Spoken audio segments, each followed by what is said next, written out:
O tuloy natin to kay Madam VP Sara Duterte, ha? Ma'am, may nabanggit lang po ng impeachment. Hoy! Isa-isa lang magtatanong! Ano ba? Sabay-sabay? Sandali lang! Isa-isa! Tinom si Madam, oh. Hindi na alam kung ano sasagutin. Isa-isa lang. Magtataas ang ama. Your Honor, ganon. Your Honor! Sabi niya, ma'am, prelude na to sa Oh, yeah. Very obvious. Very obvious yung kanilang ginagawa na nagpa-practice sila. Anong gagawin nila para sa impeachment. Such efforts will prosper po? Hindi ko masabi yan. Nagpa-practice na daw ang mga kongresista. Pilingero nga eh. Your Honor. Feeling talaga eh. Boss, natatamaan si ma'am. Okay. Oh. Hindi ko masabi yan na kung mag-prosper or hindi. Sino kaya yung sinabihan na natatamaan si ma'am? Hindi, ano kaya? Ito kaya News 5 yun? Kasi umakadot-dot ng mikropono eh, no? Saksak mo na lang kaya? Grabe kasi mga sundot-dot eh. Hindi ko alam kung yung taga News 5 yung sinasabihan, ha? Diyan na, sasagutin natin, then iwan na natin sa Congress. Ma'am, kung po kayo sa mga binanggit sa privilege speech, yung gagawin nilang basihan for the, sabi ninyo ay impeachment possible, ano po yung magiging tugon po ninyo doon sa mga nabanggit kanina? Antayin natin yung articles of impeachment. Doon tayo magbabase kung ano yung isasagot natin dahil hindi naman natin alam kung ano talaga yung final na isusulat nila. Nagte-testing sila ngayon kung ano yung gagawin nila. But how do you say, ma'am, na testing po ito for impeachment? Paano niyo po nasabi, ma'am? Kasi nagsabi na siya kanina, diba? Determination of malfeasance, non-feasance, misfeasance. Saka foot-feasance. Ay, mali pala yun. Pampaa pala yun. Hindi, totoo nga naman eh. Kasi alam mo, ito ang problema kasi pag maraming bida-bida. Nabubuking. Kasi kanya-kanya silang kanya-kanya silang bida-bida para mapansin ni Speaker at ni Zaldico. At pag napansin sila nung dalawang Panginoon dyan sa kamera, tiba-tiba na sila. Di ba? Nagpapapansin sila. So kanya-kanya silang bida-bida ngayon, kanya-kanya silang epal, privilege speech. Doon sa privilege speech, lumalabas na talagang meron ng akusasyon, ika nga. Meron ng pagbibintang. Kasi sana, 'di ba, gusto nila umattend si VP Sara Duterte sa hearing. 'Di ba? Gusto nila imbestigahan in aid of legislation. Remember yung word na in aid of legislation. Yun ang dahilan kaya iimbitahan ng resource person. Hindi po yan in aid of accusation, in aid of para imbestigahan at i-accuse yung tao. Ang problema, hindi pa nga na alam yung mga buong istorya, abay ina-accuse na si Madam VP Sara Duterte. Kaya nga ang dami ng akusasyon yung pispisa na yan. O di ba? Ina-accuse na siya na ganito yung ginawa niya, ninakaw niya. So halatang meron ng kasunod. After that, kasi isipin mo, akusahan ka na nagnakaw ka. Akusahan ka na inubos mo yung pera. Akusahan ka na kung saan mo nadala yung pera. Ano kasunod nun? Dadalin ba sa korte? Hindi. Ano kasunod? Impeachment. Siyempre, ang sasabihin na kagad nun yung paggamit ng pera ng taong bayan, dahil doon nawala na siya ng yung trust and confidence ng taong bayan sa kanya. So maaari na siyang i-impeach. So yun pa lang, alam mo na yung plano nila. 'Di ba? Inaccuse mo na eh.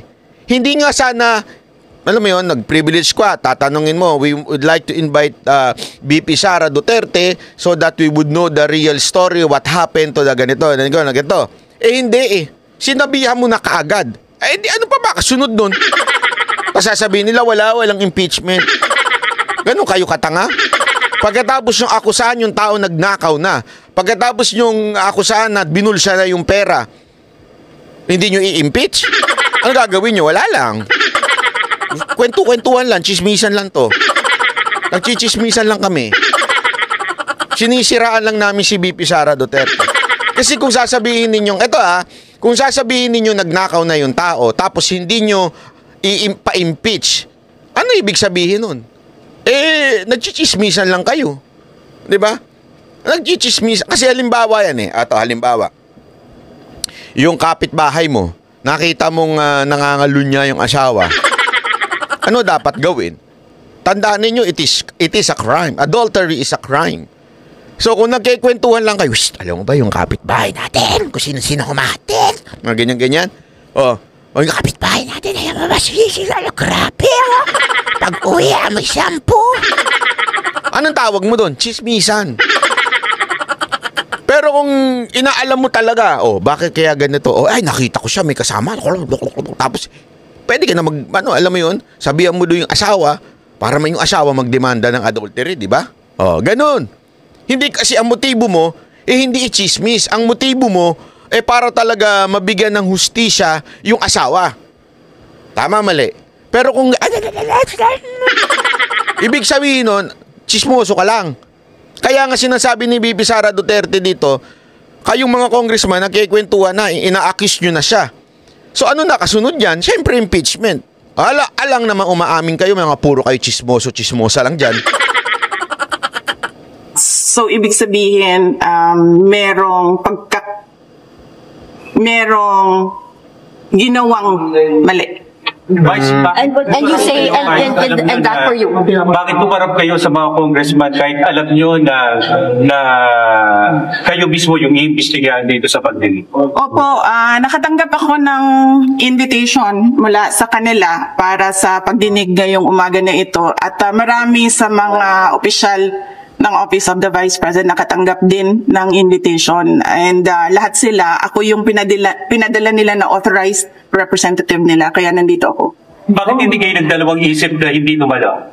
Kasi ng second budget committee hearing, Para matapos na kaagad. Para masabi ko na. Alam mo, isang na-observe ko dito sa kanyang interview, very candid siya, no? Hindi yung lahat sinasagot niya eh. Bakit na pumunta kayo dito ngayon? Yung last time hindi kayo pumunta. Sagot ka agad. Hindi, para matapos na. Papatagalin pa natin to. Ano yung posisyon ko at ma-lodge na kaagad dyan na nag-attend ang Office of the Vice Ma'am, President. regarding the budget, can you work with the 700 million na budget for 2025 na propose ng House? Yes sir. Kung ano man yung budget na lalabas sa GAA, yun yung gagamitin ng Office of the Vice President. Kita nyo? Yung pagtanong, paano to? BP, 700 lang ang binigay sa iyo na budget. Sige, kung ano yung binigay, di nang gamitin. Sa September 20. Alam mo, ito yung tinatawag mo na tao na walang walang yung, kasi kung ibang tao yan. 700 lang, kapal ang mukha ninyo, ha? Kayo nga, hindi kayo ma-audit ng kahit sino man, tapos ako 700 lang ibibigay niyo. Sabi na, okay lang, sige lang, go lang, 700, sige. Basta lang, tumakbo, opisina, walang problema. Pre-plenary debates ng budget niyo po ng House? Hindi pa namin nagpag-usapan sa Kung a-attend daw siya ng yung final debate tungkol sa budget, ito sagot niya. Hindi yung, oo, tama, oo nga, gaganto nga gawin. Hindi, kitang-kita mo hindi siya plastic. Hindi pa namin napag-usapan yan. Hindi pa namin napag-usapan yan. Kung sinong a-attend sa amin. Sina kung ano yung gagawin para sa plenary debates, but we will let you know kung nandoon kami. Mag-coordinate po ba kayo kay Kong Adyong? Ito si Kong Adyong, siya yung parang sponsor. 'Di ba yung pag nasa budget siya yung nagsasalita, hindi ang nagsasalita yung secretary yung sa final debate Ang nagsasalita yung parang sponsor na congressman to defend the budget. Okay, tinatanong ngayon nito kasi usually nag-uusap yan Alam ko yan kasi nung panahon na PCOO, merong sponsor sa Congress kung sino yung magsasalita lang, hindi si Secretary Martin Andanar. So pinag-uusapan nila doon kung paano i-defend yung budget. Okay, ganun yun, pinag-uusapan. Ganito, ito kailangan ko, ito ganyan. Tingnan niyo yung sagot ni VP Sara Duterte ha. Kung nag-usap na ba kayo nung sponsor nyo na si Adyong, si Congressman Adyong? Ito sagot niya. Budget sponsor. Sumulat siya sa aming opisina at sinagot ko siya, sabi ko nagsabit na kami lahat ng documents na kinakailangan nila at iniiwan na namin to the pleasure of Congressman Martin Romualdez ang budget ng OVP. Kita nyo? So yun lang, basta kami, sumulat na kami, everything that you need from our office, binigay na namin. Pero, bahala na kayo. Sabi niya pa nga, iniiwan na namin sa pleasure ni Romualdez.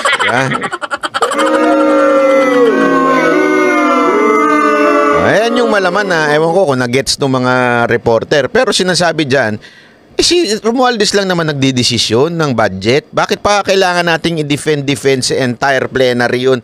Kasi kailangan mo, i-defend mo yun sa lahat ng mga kongresista eh. Yung budget mo eh. Sabi niya, bakit pa natin kailangan i-defend yun doon?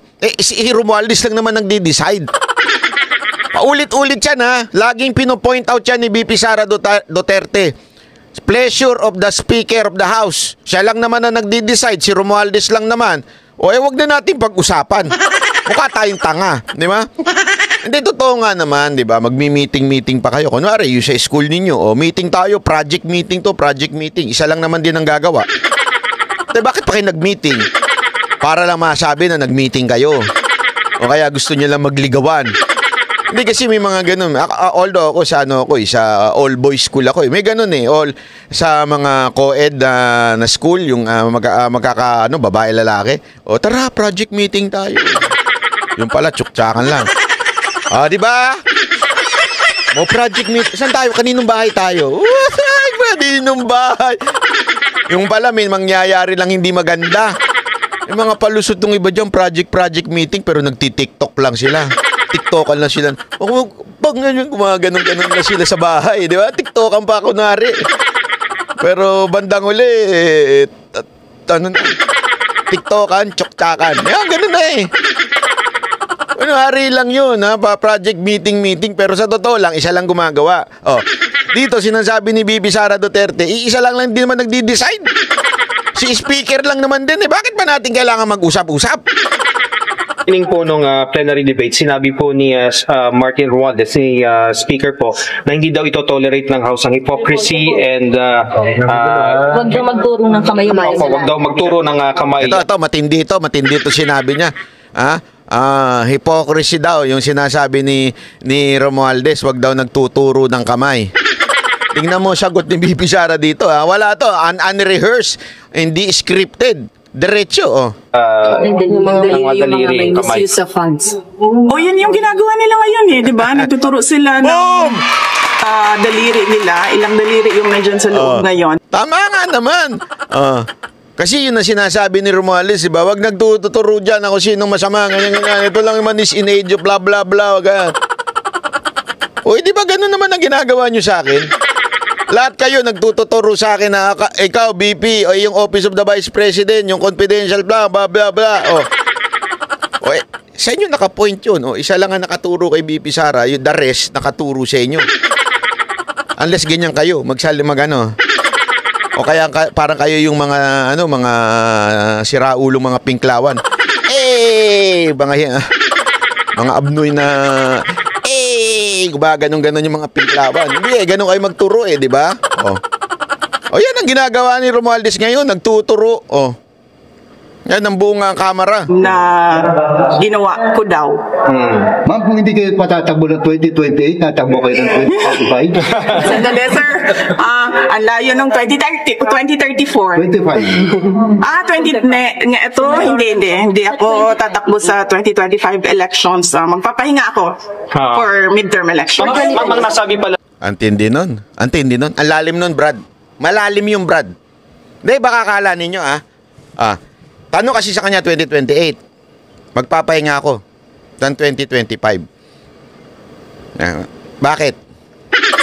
Kailan ba nagpapahinga ang mga warrior? Pag nanonood kayo ng mga warrior sa Netflix, favorite ko yung Last Kingdom. Pag nagpapahinga sila, there is a battle kinabukasan. Kaya nga sabi niya dito, 2028 and then 2025, magpapahinga lang ako. Bakit? There is a battle